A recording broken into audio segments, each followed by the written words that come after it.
Hello YouTube, Vandonte Gamer here, and today I'm bringing you a video to help people level up a bit faster in Neverwinter.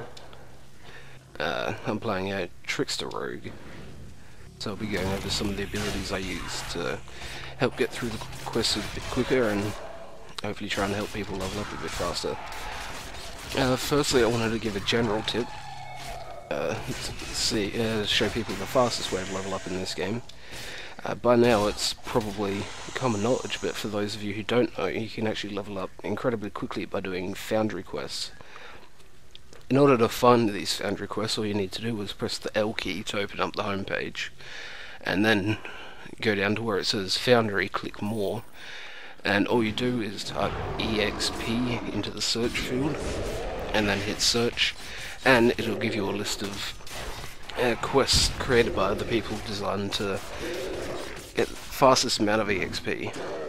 And you can see in the video later on, I complete this quest in about 12 or 13 minutes, and I get about 3/4 of a level or so, so it's incredibly fast. I recommend people level this way.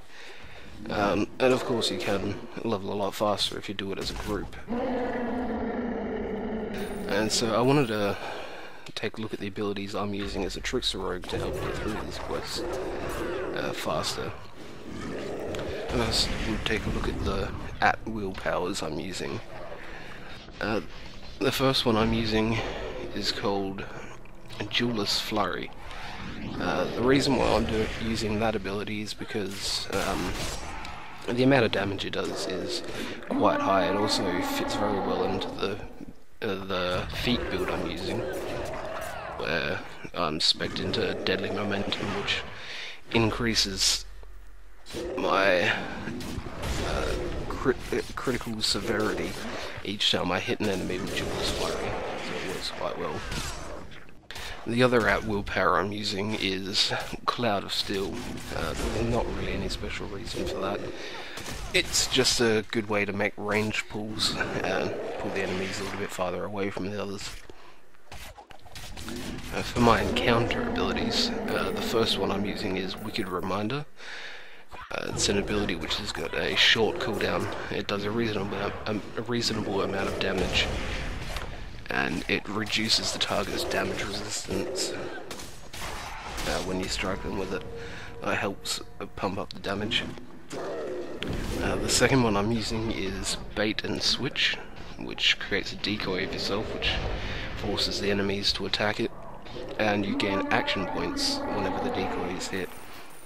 The reason why I'm using that is because Trickster Rogues can do quite a lot of burst damage with their daily abilities, and helping build action points faster just really helps speed the runs up.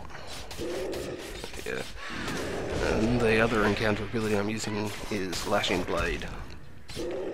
The reason for that is the amount of damage it does is just really good, and I found that ability just works really well for this. The daily ability I'm using is called Lurker's Assault. That does is it increases the damage done by your attacks, and the stealth meter regenerates very quickly in this state, and you can essentially stay in stealth for much longer and get combat advantage from being in stealth. The two passive abilities I'm using are Skillful Infiltrator, which increases your base run speed, deflect chance, and crit chance. It just helps you get that little bit of survivability and get some more damage out from having a really high crit chance.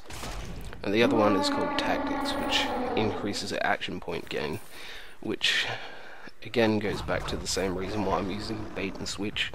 It just really helps fill the action points much faster, and it helps get that burst damage out.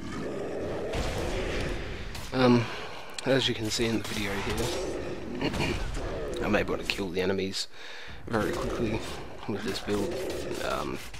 Trickster Rogues are very fortunate. We're just capable of doing a lot of burst damage, and yeah, so